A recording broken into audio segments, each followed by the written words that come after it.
La responsabilité est entièrement, en tout cas, sur le dos du CNRD et sur le dos du général Mamadi Doumbouya. Parce que nous disons carrément que tout ce qui se passait se faisait avec son aval. Bonjour, docteur Edouard Zotoumou Pougoumou.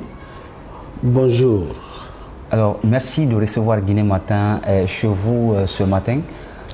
Nous parlons de la situation qui prévaut dans notre pays depuis le 1er décembre dernier. Vous le savez autant bien que moi qu'il y a eu un drame qui a frappé tout le pays, mais plus particulièrement la région de Zérékoré qui a abrité un match de football de télétrophée, le président Mamadi Doumbouya, à l'issue duquel match il y a eu une tragédie. Et on veut savoir d'entrée de jeu, vous en tant que d'abord leader politique, mais aussi fils ressortissant de cette région-là, comment vous avez aperçu ce drame-là? Comment vous l'avez appris et quelle est votre réaction par rapport? Merci pour votre question. Je dois dire d'entrée de jeu que c'est avec vraiment un cœur meurtri que j'ai appris effectivement les événements douloureux qui ont eu place en tout cas à Zérékoré à l'issue d'un match de football qui aurait été organisé justement pour des raisons que tout le monde connaît. Je dois dire d'abord que je voudrais présenter à mes compatriotes, à mes frères, mes parents qui sont là, qui ont effectivement subi la plus grande justement de ces casualités, qui ont subi ce sort. Je veux leur adresser toutes mes condoléances les plus attristées. Et il faut dire d'entrée de jeu que je ne suis pas, disons, surpris. Parce que il ne faut pas se voiler la face, nous ne l'avons jamais fait. Quand des gens persévèrent effectivement dans des entreprises sans issue, c'est toujours comme ça. Nous avions dit que nous ne pouvons pas situer en tout cas les responsabilités de cette tragédie ailleurs. La responsabilité est entièrement, en tout cas, sur le dos du CNRD et sur le dos du général Mamadi Doumbouya. Parce que nous disons carrément que tout ce qui se passait se faisait avec son aval. Maintenant qu'on essaie d'expliquer autrement, parce que s'il n'y avait pas eu de carnage, on serait en train de conjuguer un autre verbe aujourd'hui. Mais parce qu'il y a eu le carnage, on cherche maintenant à s'éloigner justement de cette réalité pour faire comprendre qu'il y a eu tel, qu'il y a eu tel, qu'il y a eu tel autre. Mais le nœud du problème se trouve dans le fait qu'on organise des compétitions sous un couvert, en fait, sous le couvert justement d'une sorte de campagne déguisée qui ne dit pas son nom. Et maintenant, qu'on n'a pas pu effectivement cacher cette réalité, on est obligé de trouver d'autres formules. C'est vraiment malheureux qu'à ce stade, qu'on soit en train d'assister à des événements de ce genre qui me rappellent tristement cet autre événement dans un autre stade, le 28 septembre 2009. C'est l'équivalent du 28 septembre 2009 qui s'est joué effectivement le 1er décembre 2024. Alors, encore une fois, je suis vraiment désolé et je souhaite encore une fois un bon repos à ceux qui ont perdu la vie, justement, et mes condoléances aux familles à épleurées. D'accord. Voilà. Alors, docteur, vous condamnez cet état de fait, mais puisque le fait est déjà consommé, il y a eu plusieurs cas de mort, notamment on nous parle de 56 du côté du gouvernement. Et pour vous, quelle devrait être la gestion de cette crise-là ce jour? Bien, malheureusement, vous savez, quand les gens sont dans... les gens ont pris l'habitude de ne pas confronter les problèmes et de ne pas être, disons, franc avec les chiffres. C'est toujours comme ça. Ce genre de choses, c'est d'abord la vérité qu'il faut chercher à établir. Mais quand on dit 56, nous avons des sources à l'hôpital, nous avons des parents qui travaillent à l'hôpital et qui nous rapportent un certain nombre de faits. Vous dites 56 alors que, disons, la morgue est remplie de cadavres qui se sont superposés comme des sacs de riz. On ne peut pas parler de 56 dans ce cas. Et vous voyez le couloir de l'hôpital. Le couloir de l'hôpital est couvert complètement de cadavres. On ne peut pas parler de 56 dans ces conditions. Moi, je pense que la première des choses à faire aurait été de ne pas donner de chiffres. Attendre effectivement qu'on ait au moins une certaine estimation avant de venir. Mais la façon de gérer maintenant, c'est quoi? On ne peut pas parler de, comment on appelle, de crise sans mesure. Et on ne peut pas non plus parler, parce qu'il faut anticiper. Quand on organise des événements de ce genre, on anticipe toujours. Surtout quand on va aux environs, on essaie de prendre les enfants par-ci, par-là, dans des bus pour les amener dans un stade. La plupart des cadavres, c'était des enfants, des adolescents.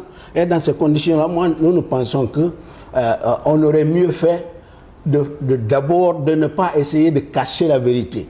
Parce que ce qui se passe, c'est des sortes de fuites en avant pour essayer de minimiser effectivement l'impact. Ce problème est effectivement en train d'alimenter comment on appelle ça, la société. D'accord. Alors, vous qui avez des répondants du côté de la préfecture de Zérékoré, vous avez appelé à l'hôpital. Quel chiffre exactement vous a remonté pour vous? On peut estimer cela à combien? Les premiers chiffres qui nous étaient venus, c'était plus de 100 morts. Quelques heures après, quand les gens sont revenus, ils nous ont dit qu'il ne faut même pas compter sur 100, c'est plus de 300. C'est ça la réalité. On dit que les gens, peut-être que les autorités ne cherchent pas à dire vrai, mais en réalité, quand vous voyez ce qui se passe, on est toujours en train de compter les cadavres dans les quartiers. On est toujours en train de justement de se renseigner davantage sur les sources hospitalières. Et les gens sont en train de chercher effectivement leurs enfants, leurs époux et leurs épouses. Donc on ne peut pas parler de 56, on ne peut pas arrêter de chiffres quelques minutes seulement après.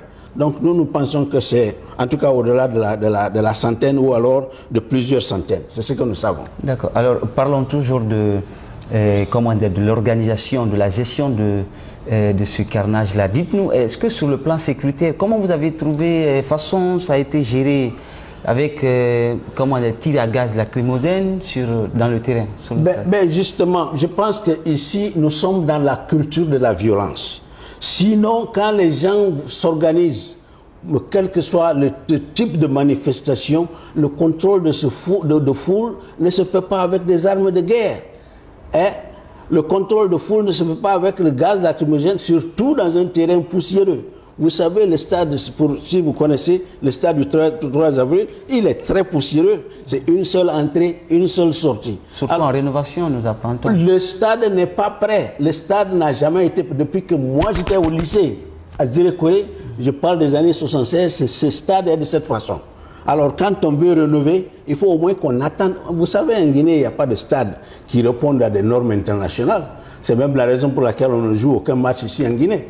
Mais si on doit organiser un match, de surcroît un match pour appuyer, nous le disons, pour appuyer la candidature peut-être non annoncée, mais qui est perçue, qui est réelle du général, il faut qu'on prenne les dispositions. Eux-mêmes l'ont dit dans la charte.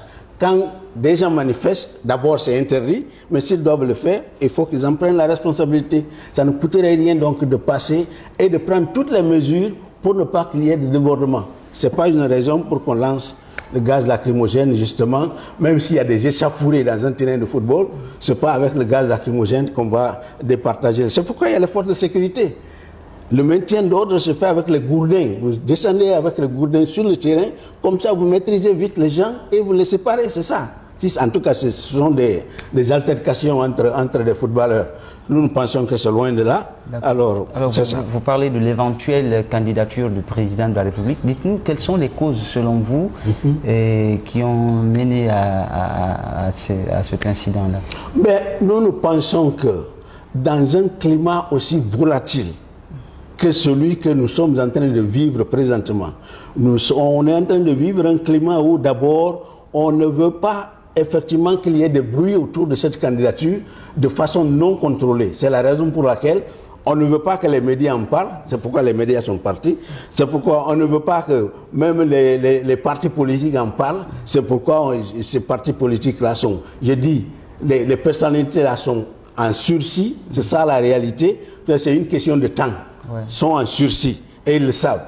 Et nous n'avons pas manqué, en fait, je profite de l'occasion pour le dire, pour dire à la délégation des Nations Unies qui était venue, j'étais de la délégation qui était allée, on leur a dit effectivement de ne pas, la prochaine fois qu'ils viendront ici, de ne pas se leurrer. S'ils ne trouvent pas, la plupart des figures se trouvant autour de la table, il ne faut pas qu'ils cherchent ailleurs, parce qu'on cherche à les museler. On ne veut pas que les gens parlent de la candidature du général Doumbouya qui est un parjure, parce que le général a dit clairement, et c'est écrit dans la charte, dit que ni lui, ni aucun membre de son gouvernement ne sera candidat.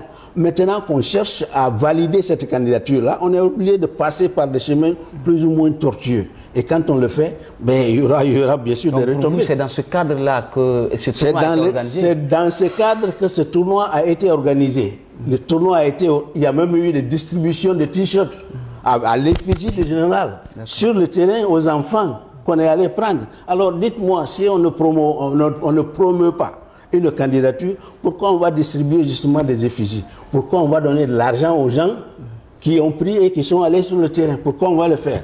Nous pensons que si on le fait, c'est avec des motifs bien cachés, mais qui ne sont pas... qu'on ne peut pas... Il ne faut pas qu'on prenne les gens pour... D'accord. Voilà. Alors, docteur, partant de votre analyse, vous dites que ce tournoi est organisé dans le cadre de la promotion de la candidature du président de la transition. Oui. Alors, que pensez-vous aujourd'hui du fait que cela est en train d'être caché? Aujourd'hui, on enlève le nom du président doté du trophée, le président de la transition. On ne veut plus entendre cela à la télé. Pourtant, c'était organisé sur cette base-là. Qu'est-ce que vous pensez de... Justement, c'est le volte-face. Vous savez, en organisant ce tournoi, je veux dire, tournoi, ça c'est en anglais, en organisant ce tournoi, les organisateurs n'avaient pas anticipé justement cette possibilité-là, que les choses pouvaient tourner au vinaigre. Ils avaient toujours pensé que ce serait, les gens viendraient acclamer et tout ça. En ce moment, comme je l'ai dit à l'entame, on serait en train de conjuguer un autre verbe. Mais puisque les choses n'ont pas marché, bah, il faut dissocier complètement